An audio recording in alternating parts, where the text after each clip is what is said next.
Good evening, everybody. This is For Questions. I am your host, Luke T Gilbert.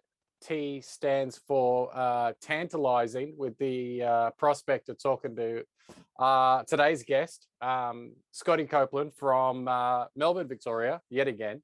Scotty, how are you? Good, buddy. Survived the earthquake, survived the riots, surviving the lockdown, so all good. Everything the world can throw at the fine citizens of Melbourne, Victoria, and they've been doing a great job coping with that. So it can only get better from here. It's all Dan Andrews' fault.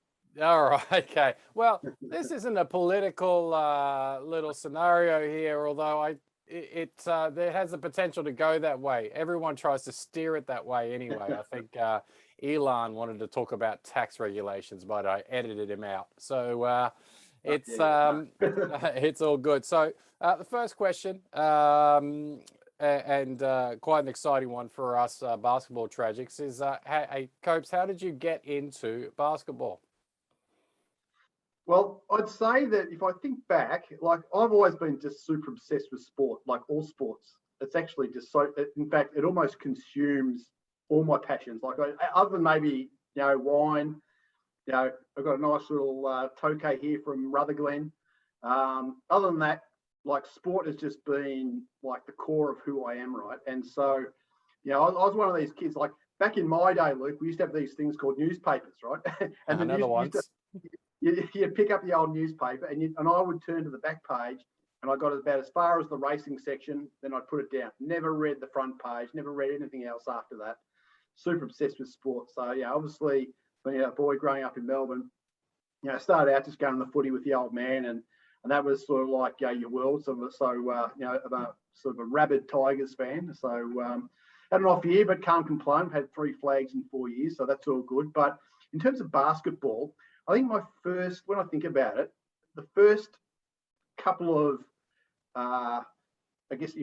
interactions I had with the sport was I started getting into the NBL first. And for a bizarre reason, I used to follow the Geelong Supercats, right, back in the 80s.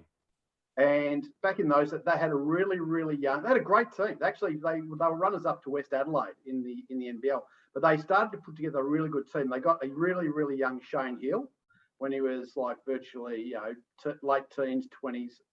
And then they brought in like big centre John Dorge. These names might not mean anything to you. Jim Bateman. I'm on board with all this. I mean, literally, who's the assistant coach of the Boomers? Nielsen, right? Matt Nielsen. Yeah. ABC used to show regional Victorian high school games on television, and I used to watch Nielsen play. I'm pretty sure he was playing regional. Was he from Victoria? Like Matty Nielsen? Oh. I mean, he's been around. He was over in Perth for a bit. But watch, like that's how invested in. Obviously, like coming from Brisbane, I've crossed paths with Hammer so many times.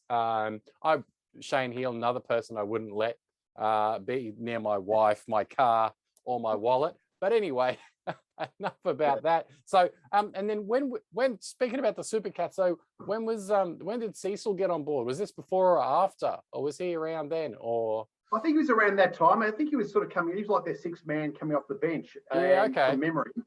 And besides, they brought in Jim Bateman from Illawarra. The import, that great, like Bobby Locke was this amazing point guard, like a little jet. And the import with the best name at the time, LaFesta Rhodes, this big forward. Took a while to get going. He probably wasn't the best import, but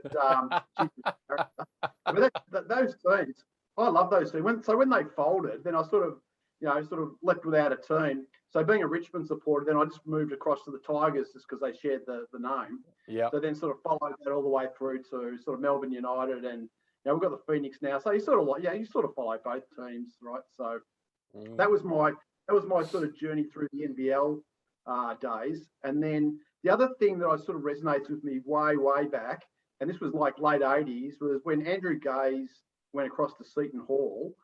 That captured the imagination of Australia, and they televised those games on free-to-air TV, which was unheard of, right, for basketball back then. And I remember I I remember watching the Final Four game against Duke, and they had like Christian Laettner was only a freshman at the time. They had Danny Ferry, had an awesome team. And so for the so Seton Hall, like they were not even expected to go close to beating Duke, and they did. They got over the top. Then there was that heartbreaking game against Michigan in the final, where there was that bogus foul on Ramil Robinson. That's right. They got up by 1. That was a real that was heartbreaking. And again, I'd never even heard of Seton Hall maybe 2 weeks before that, but sort of like, but I still follow them to this day. Yeah. You know, even to the extent that, like, when I was in New York, I tried to make a pilgrimage out to Seton Hall just to have a look at it, but I got lost. So I lost on those big turnpikes in New Jersey. Yeah, but, not a good place to get lost. Don't get lost in New Jersey Turnpike. That's rough. Yeah. No, I've done that a few times, wrong turn-offs on a lot of those sort of big US freeways, but yeah, and that's back without a sat nav back then too. Yeah. No, it is interesting, and a lot of us, like, you might be maybe like slightly ahead years wise, like when we were watching the college basketball, like Fab Five, and even like some NBL stars like Darnell Mee, watching him in college, and some other guy like Lawrence. Yeah, Western Kentucky. Was he Western Kentucky? Yes, he was. Yeah. And he was really good to watch back in the day. But yeah, that was something. And talking about newspapers, it's interesting. Like, just before the cusp of the internet, the way that when I really got into NBA basketball, I used to get the USA Today from the news agent. Yeah. It was like, you know, fresh, but flown in, you know, and it's cost, you know, $3 or $4 for a newspaper just so I could read half a page of box scores. And that's how hungry, you know, we were for the information, and just lapping it up. And then you go to publications came out, Basketball Weekly and all that sort of thing. So it was a big deal. So as of now, obviously, you're a big time NBA guy, very knowledgeable about the National Basketball Association. What team do you support in the NBA and why? All right, I don't know if I've ever told you this, but I actually despite wearing a Cleveland Cavaliers shirt here, I've never divulged this, but I actually follow the Los Angeles Lakers. Wasn't I sure I knew that? Yeah, no, I don't think you would have known, but and look, and again, there's an equally bizarre reason for that. I mean, like, my very first trip to the US was in '89, and I didn't really follow any teams, you know, before that holiday. And I flew into California, so on the trip, I was flying from San Francisco to Oakland, and we had a 5-hour delay. And we had absolutely nothing to do. We're just sitting around the airport. So this guy goes, "Oh, why don't you just jump on the bus and go across to the Oakland Coliseum? There's a baseball game on." So me and my wife at the time, you know, jumped on the bus, went across, watched the baseball. Now, '89, that was the year that the A's won the World Series, and they had an awesome team. So you probably don't follow baseball, but they had Jose Canseco, Mark McGuire, Ricky Henderson, Dave Stewart won the Cy Young, Bob Welsh won the Cy Young the next year, best pitchers in the game. And so there's this awesome team. And I got really wrapped up in baseball because that team just captured my imagination. And also they were playing the Kansas City Royals that day. So Bo Jackson was playing for the Royals. He was playing football and baseball. It was just an awesome experience, because when you go to back in the 80s, you know, you go to the football in Australia and you rock up, you know, you watch the reserves, and then you watch the main game. There's no fanfare, there's no music, there's no carrying on, there's nothing. No. The production quality was a little lower. Yeah. You go to back then with the Oakland Coliseum, before they put the big stand up there for the football, it had all these palm trees out in the bleachers and the outfield, and the sun was beating down. You got hot dogs, you got the music blaring, the beers, and it was just a really awesome spectacle, right? And so then I really got into American sport from that. And then at the end of that trip on the way out, this is where my sort of Lakers connection came, is that after I was supposed to get home, I had a 21st birthday that I was supposed to go to, and it was fancy dress. And I got, you know, I hate fancy dress, man. I reckon it's the most puerile thing. But I thought, what I can do, I'll buy some gear, and I'll go as an American sports person. So at the time, in again the late 80s, the only basketball I knew was Magic Johnson. So I was in LA, so I bought a Magic Johnson jersey, the shorts, the socks, all that sort of stuff. So I went to this fancy dress Magic, and then from that time, as I was getting into getting into all the American sport, like you, going down to the newsagent, reading the USA Today, for half an hour at the newsagent for lunchtime, and then putting it back. So then I sort of got into and again, the Lakers were. It was the same time as the A's were winning the World Series. That late '80s, that Showtime Lakers team, that captured my imagination. So that's sort of how I got into, supporting the Lakers. Then, and I'm just obsessive with my teams, right? So I mean, I've become obsessive with the Lakers, obsessive with the A's. Love the 49ers, right? So again, the 49ers were great. Joe Montana into Steve Young back then. So I got really lucky with my teams that when I first got into it, they were all dominant. Yeah, I mean, growing up very close to some very strong 49ers supporters, and with obviously Jerry Rice, and then Ricky Waters, and all those sorts of awesome players. It's refreshing, unlike 99% of Lakers fans, that you actually have some decent longevity with your support. There's a bit of I jest. There's a lot of Lakers fans, and going back in the era with the Nick Van Exels and the Cedric Ceballos, I was actually that's right. I supported the team. Anthony Keeler. That's it. AP. Eldon Campbell. Eldon Campbell. Eldon Campbell put up great stats, but just you couldn't win with him. No, he's an empty stat. He's a Chris Gatling type, good numbers, not. But I mean, he won a championship with the Pistons. 2004. Eldon Campbell, I think, was on that team. Was he not? Might have been. That was the Pistons that beat the Lakers. They beat the Lakers, But what I think was Eldon Campbell a backup somewhere along the really late in his career. Anyway, if it's wrong, the best thing is he went to Charlotte. I know he was in Charlotte. I'll just edit it out anyway if I stuffed up, so it's all good. Anyway, so of that, I'm guessing you have, you've been watching sports for a long time. You're obviously very well informed, super passionate, which is fantastic. But have you got a player? I mean, you're wearing a Kevin Love jersey right now. Is there something behind that? Is there some besides the chosen one? Is there someone else that really tickles your fancy, or what's the deal? I'll tell you why. I'll tell you why I've got this Kevin Love jersey on. Right, so it would have been about maybe 5 years ago. I'm in this fantasy basketball league, and there's this really famous trade where I traded for Kevin Love, and I gave the other manager Blake Griffin. Can you believe it? And there was so much debate over who won that trade. And when you look back over time, both of us flamed out because they were perennially injured. They had the potential to put up numbers. They generally put up numbers during the regular season, but come the end of the year, when the playoffs started, always no.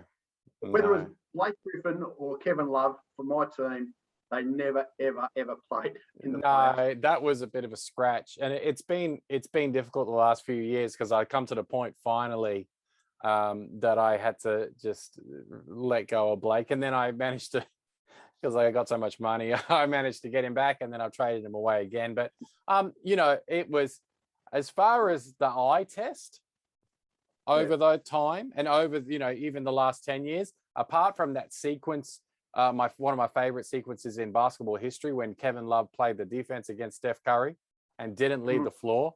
And I mean, it's just spectacular defense from a 6'10" white guy, just absolutely other level championship winning defense. Apart from that, I mean, Blake has done some extraordinary, and really I feel is an underrated player. And Blake if Chris Bosh just made the Hall of Fame, I mean, Blake's headed in the same direction. Kevin Love will probably head in the same direction. I mean, maybe the Hall of Fame's a little easier to get into than BB Gun. Who knows? But anyway, it was good that it was a scratch, put it that way. There was so much debate over it, so it compelled me to go buy the singlet. I've only ever worn this twice now, tonight, and Tom Hirsch's 40th birthday. That's it. Well, it's interesting. I'm sure that actually I know that there's a Blake jersey around here somewhere. I didn't think to wear it, but we'll move on to the second half of the pod here, or whatever it is that we're doing. This is the career bit. This is where I get excited. So, what do you do for a job, Scotty? Okay, so the job at the moment, I'm head of product development for transaction banking at the ANZ. So my role is to, I guess, bring to market, all the cash management products, the trade finance products that help, our financial institutions and insto customers, support all their sort of cross-border activity, all various trade corridors that they operate through. So that's what my job is. We sort of facilitate bringing those products, varying those products, and then hopefully, getting them out the door to the customers. So, there's a sort of a heavy engagement angle to the role where you've got quite a lot of stakeholders you've got to work with. There's a very sort of strong compliance and risk management angle to it, particularly since we're so heavily regulated. So there's a lot of different aspects of the role that sort of keep you on your toes. And just work for a bank in this environment, there's always so much going on. It can wear you down at times, but usually what happens is you get to the end of the year and you look back at all the things you've done, and it's quite rewarding. Oh, that's something that we don't hear so much on this show, and it's as much as it's basketball sports related, it does have a career twist to it. So it's really I love hearing that people are feeling that their careers are rewarding and that they got some job satisfaction, because that can be very difficult to obtain. So you're talking about the development of the products. Is it more for your investment type customers with their securities and things like that, or is it everyday customers with some more technology based things? I know my wife's friend the other day was paying for her point of sale stuff with the ring on her finger, which I found quite interesting, that she was tapping with I think it's an ING supplied RFID ring, which I thought I was curious about. But what sort of product development is it? There any stuff we know, or what we're talking about? Well, actually, look, 10 years. So I got into product development for the first time back in 2010. And so I was sort of running sort of product development for our equities business. So that was more around, investments, hedging for customers. And this is going to sound very romantic, but that's where Tom Hirsch came into my life. So I remember interviewing Tom Hirsch. It would have been back around about 2010, 2011, around that period of time. And we're 5 minutes into the interview, and all of a sudden, where he told me he was living out of New York, I asked him about the NFL, and then bang, for the next 55 minutes of the interview, we talked sport. And then we might have wrapped up with 1 minute of work questions, and he got the job. So back then they were the glory days of banking back then. We had a really good team. And sort of the equities, look, being in a bank like ANZ, equities is not really part of its DNA. It's more of an interest rate and foreign exchange bank. Tom and I sort of moved into other roles, and eventually they just exited equities because they were just too small a player. But it was really fun. We spent a lot of time working with our Hong Kong office, because up in Asia, we've got a lot of customers who sort of are clients of private banks. They're big punters up there, so it's like them going to the casino in some respects. So that was a really interesting role, it's sort of there's sort of a very quantitative mathematical angle to which Tom and I probably struggle to get our heads around sometimes, but we had pretty good market risk people to work with, that sort of thing. So that was sort of back in the early days, and then I moved to transaction banking about 5 years ago. And so that product set, as I said, it's not so much about investments. It's more around sort of providing account management, digital channels, so customers can go and manage all their liquidity needs. We've got notional pooling options where you've got accounts all over the world or in different entities. You can pool all your funds, make it a bit easier to know what you've got. So it's that sort of, it's that sort of product set. So it's not as glamorous and as sexy as in markets, but it's very fundamental to how businesses operate, right? So it's all about your cash flow and how you manage it, how you get visibility over it. If you're a business owner, being able to reconcile what you're getting in from various customers or suppliers, that sort of thing. All your cash flows can be quite complicated. We've got quite a lot of reconciliation products, which we can overlay within your own ERP systems to make that a whole lot easier for you, a lot more transparent. So that's sort of the crux of what we do in TB. So I said, not as glamorous, but ANZ is pretty well regarded in the transaction banking sphere. I dare say that we're probably the number one ranked bank in quite a number of the TB disciplines. And we've got quite a big offshore customer base as well. No, that is super interesting, and I can understand how, or at least partly how, you're in the position that you are, because a lot of people in your position would be tempted to try and make what you just explained overly complicated, or not something that could easily be understood or put in layman's terms. But you don't like that. You just keep it. It's nice and black and white. And when you're saying it, I have at least a mild comprehension about what it is that you're going with, even though I don't have a foray of income streams. Although I did in a previous life have a signature banking account with the ANZ Singapore, but they're narcs, and they immediately told the ATO that I had the account, and I got a letter, and they said, "Hey, Luke, we know you got this account, so no funny business." So that was the end of that. So Well, thanks. We have to be transparent. Yep. yeah. No, I understand. Anyway, okay. So how did you get into that space? Is that something like you studied for banking and you've been in it your whole career, or did you start in the mailroom and end up in the boardroom? What's going on? The people want to know. Yeah. All right. So, look, I have been in my whole career. I literally stepped out of high school into financial services. So I spent the first 7.5 years of my career at Colonial Mutual in insurance. But like at school, I was a pretty average student, but I was really good at economics. So I sort of felt like, just on the basis of that, maybe I should sort of lean towards sort of financial markets, in that financial services area. So when I left, it's unthinkable now that you could walk out of high school at the age of 18 and walk straight into an office and get a role, with the suit and tie on, right? But back then, they had, they used to advertise in the paper, and you have to turn up and you do these aptitude tests. Yeah. And I remember turning up, and there was a whole bunch of different organisations, but one was like the Melbourne Metropolitan Board of Works, so providing all the sewage and stuff, right? Mm-hmm. And that actually paid a bit. But I just thought longer term, getting into sort of financial services would be a better option. So I did the aptitude test at Colonial, and I was lucky I missed the mailroom because I'd just come straight out of HSC. I remember sitting in the waiting room to do the test, and I was looking around. There's all these sort of like 30-somethings, people mid-30s, even 40s, trying to get in the door. Coming straight out of HSC and off my HSC exams, I was still really wired, from doing exams. You were test ready, yeah. I did this test, I smashed it. Like it was just like I felt like they gave us an hour to do it, and I reckon I knocked it off in like just over half an hour. And then they marked them all while we were there, so we all had to sit around. And then they came to me and they said, "Oh, we're going to take you upstairs," because I got the best score of everybody who was there. And I bypassed the mailroom.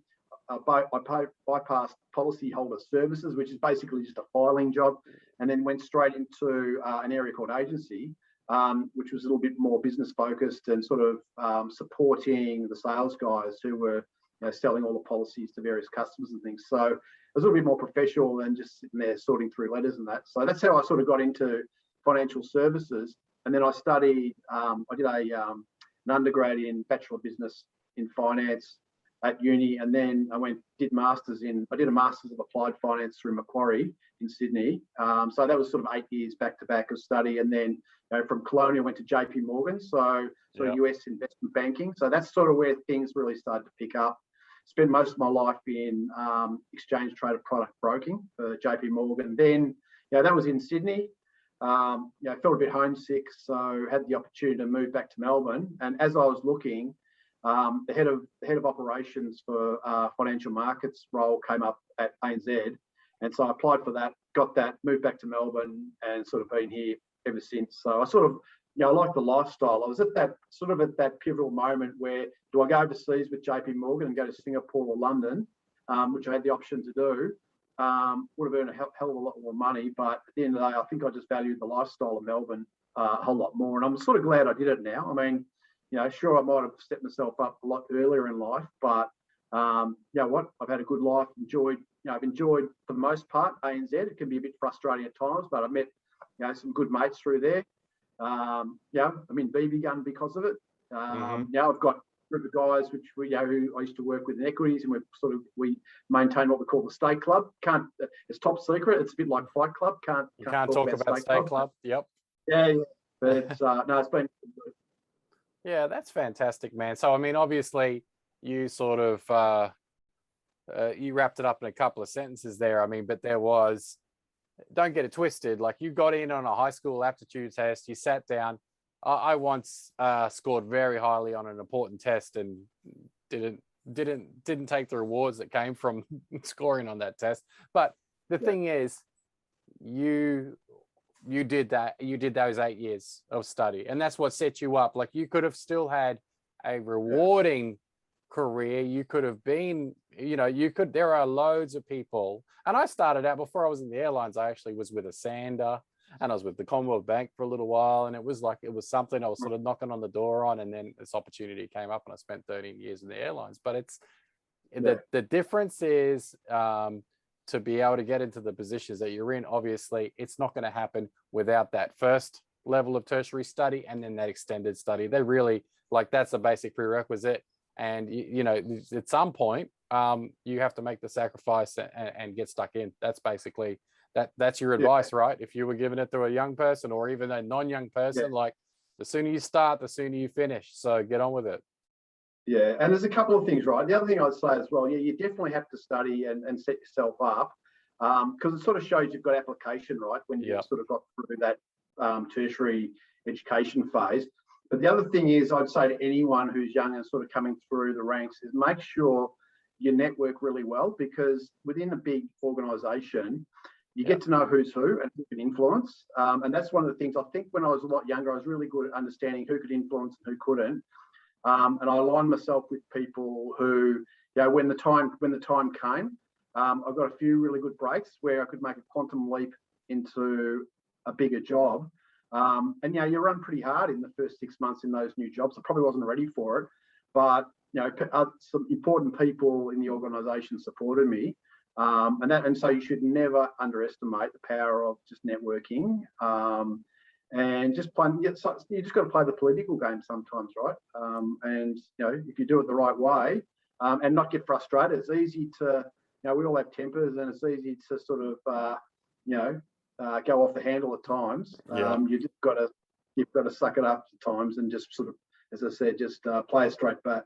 Exactly, you're exactly right, Scotty. And the thing is, I say this to the guys that work for me, and it's a lesson that I learned even through business, that you don't necessarily have to agree with someone's politics, or even especially like their personality, but it behooves you to get along and to understand how to manage that relationship, because closing the door isn't going to get you anywhere, and if you leave the door open, who knows where it'll take you. So essentially, if you look at my calendar, it is literally meeting after meeting with people that I'm on good terms with, because that's the nature of our business. And my entire job is relationship management. It's the start, it's the beginning, the middle, and the end. That's pretty much it. And without it, yes, you could probably do it and you can still be successful, but it's a lot harder. It's a lot harder trying to do it and just be competition with everybody and being the odd one out. So I appreciate that very much. It's very good advice. Now, before we get on to the last question, we have just a two mild interlude. No, firstly, I'll touch this is the one that this is going to be the thumbnail. This is going to generate the most views, obviously. And we need to talk about the pending spaceman scenario. So just to quickly summarize that, for those of us, especially me, because I really don't have a clue, just explain to us what's happening with this venture that you're going. Yeah, so the backstory to that is back in 2014, Virgin Australia just sort of flicked out an email to all their frequent flyers running this promotion with this opportunity to win a flight on Virgin Galactic. So I guess I was the lucky frequent flyer who submitted clicked on the link and put in my little application, if you like. And I got called about 2 or 3 months later saying that I'd been shortlisted, but had to do a medical, right? So that just makes sure I wasn't sort of didn't have lung cancer or something that would preclude me from going. yes, I got all that. I got my 15 minutes of fame back in 2014, and then got my second 15 minutes of fame a few months back when Richard Branson went up on his flight back in over New Mexico. So what it is that at some point in the next few years, I will get to fly across to New Mexico. There's a big spaceport out there, probably about an hour out of Albuquerque.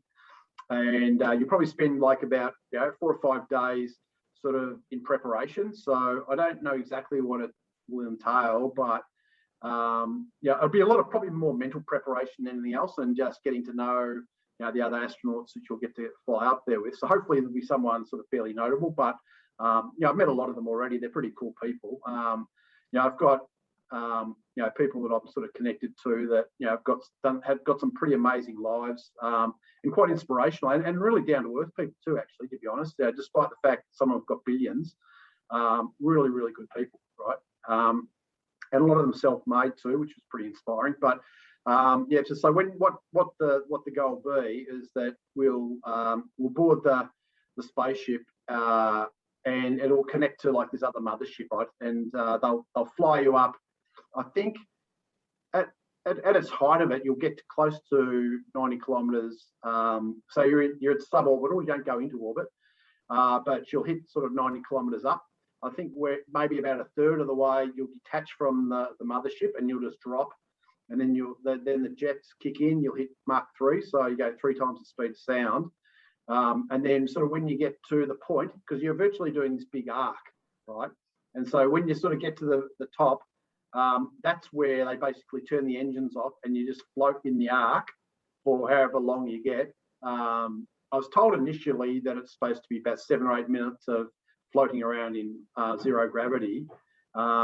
Branson had about 5 minutes. So whether or not that was sort of like a shorter version because it was the first one, I don't know. But so I was under the impression you'd get 7 or 8 minutes up there floating around. That's the bit I'm really looking forward to. I just can't even imagine what it'd be like, floating in no gravity, just somersaulting and just drifting around. And then I suppose as well, looking back down, that's supposed to be pretty surreal, right? When you're sort of up there in space in black, right, and then looking down at the fragility of the Earth. So it'll be a really cool experience, and it's sort of something that you just look. It'll probably become open to a lot of people over time, but just in the early stages, it's going to be for the chosen few, I guess. And I just got lucky. So I'm counting down the days. It's been 7 years. It might be another 2 or 3, but I'm a patient man. Yeah, absolutely. It's almost surreal hearing you describe it. Like it's close to beyond comprehension. So do you know who you'll be going into space or into suborbital outer, whatever it is? You'll be. Do you pass the ozone? Is that way past the ozone?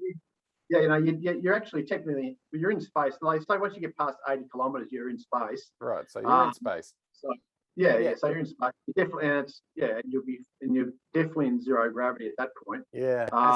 Who's going with? No, they have. So I don't know. I've met quite a lot of people.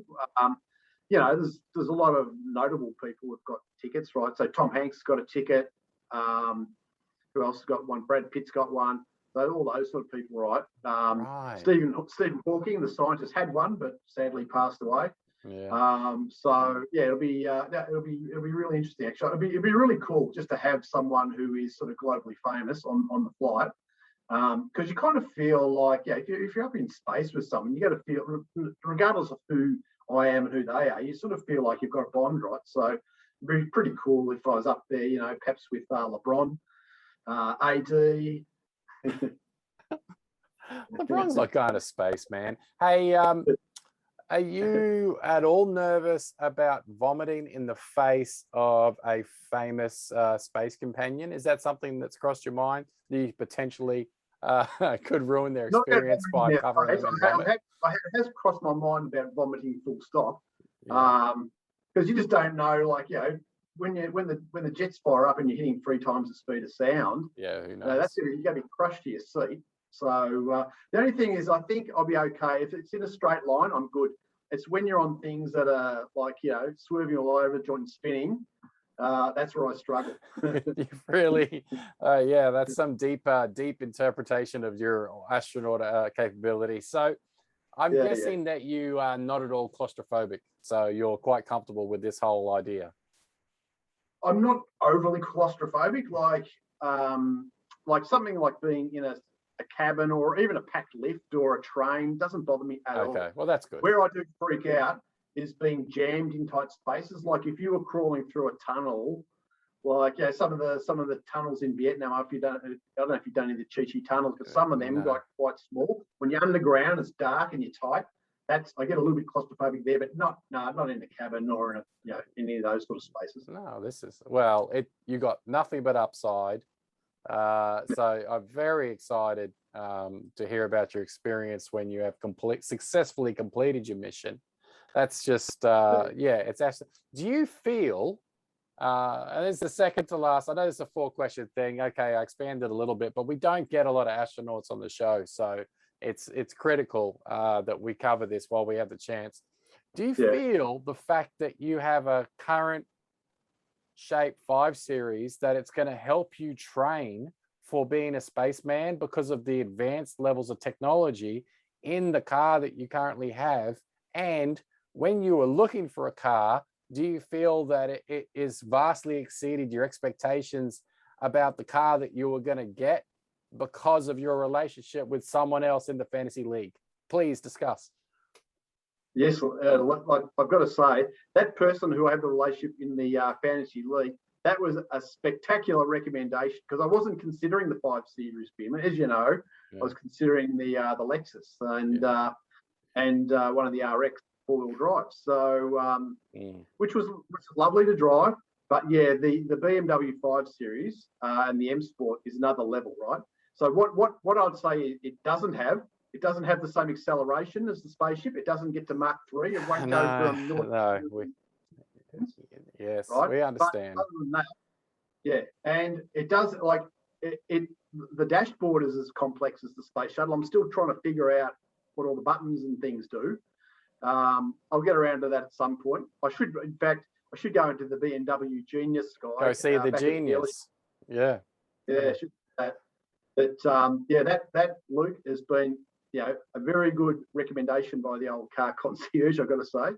Very good. I'm glad to hear it. And we only like 5-star Googles, and we only like happy customers. So that's an example of and that was a very enjoyable process for me going through, because you really came in with an open mind and looked at a lot of different options, and it was really nice delving into your psyche to understand what it is that you had. And you didn't even know when we started that you needed a facelift 5 Series, and then here we are, and you're going to be happy for a long time. So I'm really excited that worked out like that. Now while we're on that subject, we'll wrap it up with the final question. Where do you see yourself in 10 years? Have you had time to think about that? Yeah, well, I'd like to think maybe in 10 years I'll be 63. So there you go, divulge my age currently. But second oldest man in BB Gun to my co-manager Tim Danielson, who's a little bit older than me. So I'd say early 60s. I'm hoping that I'm getting a redundancy package from ANZ. I'm hoping I'm not retiring because I'll have 25 years up by then. And then, look, I think I'd certainly want to do a bit of travel and extensive travel, because one of the things, like when I told you the story about the fact that I rolled straight out of high school and into Colonial Mutual, I actually was at a leadership team day about 2 weeks ago, and we all had to tell something about ourselves, one thing that no one else would know. And my fact was that since the very first day of prep back in 1972, there's only been 10 days out of 17,383 where I haven't been at school or in an office. 10 days. And so it wasn't a brag. It was actually almost quite sad, because that's crap. Like some people take time off, like in between school, uni, they all have gap years. I've had 10 days where I haven't been at an educational institution or in a business, right? And so it's sort of like, I'm on the home stretch now. I'm 3/4 of the way through my working career. So, I've got hopefully 10 years left. So, I'm rapidly running out of gas. So just to have some time out to, go and see a bit of the world at my leisure, not just squeeze in 2 or 3 weeks around Europe, because then I've got to get back to work. Because then you got had hanging over you the whole time. So yeah. And so to do that, just to sort of take, I'd like to think, I could sort of maintain some level of fitness, sort of do a bit more riding, swimming, go to the gym more often than I do now. Play a bit of golf with my co-manager Tim. He's a good golfer, so he's got a nice swanky place down at Sorrento. So get down there with him and go and play a bit of golf around the Portslade Golf Club. Be a bit of fun. So I think just I don't want to be too structured in terms of thinking what I want to do, because I felt I've just had structure in my life virtually from a really young age. Yeah. And just actually almost just walk out the door of ANZ, hopefully, in my early 60s, and go, you know what? I don't know what I'm going to do, but I'm just going to figure it out day by day. It would be pretty awesome. Maybe go over and watch, go and spend time on the road and just go and watch, NBA, NFL. I've always just wanted to sort of get to the States and have a whole lot of time up my sleeve and just go from city to city. Do I want to go and see the Bulls play in Chicago? Yeah, or do I want to go to St. Louis and watch the Cards play down there? Just to go and pick and choose. Go to a college game. How awesome would it be to go tailgating at a college football? Sort of Notre Dame or Penn State or any of those, Ohio State. I always have trouble saying Ohio, but yeah.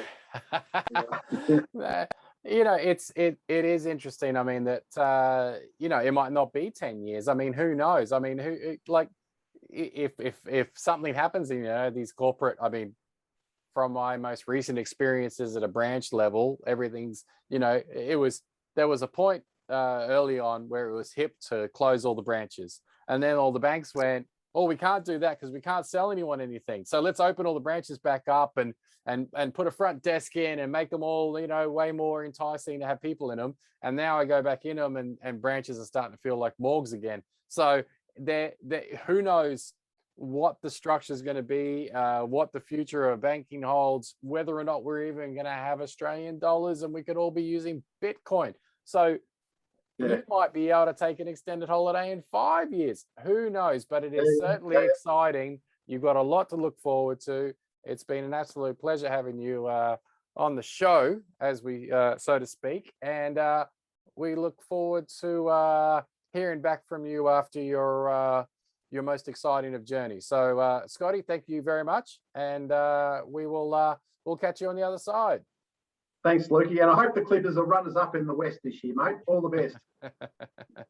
Cheers, Scotty.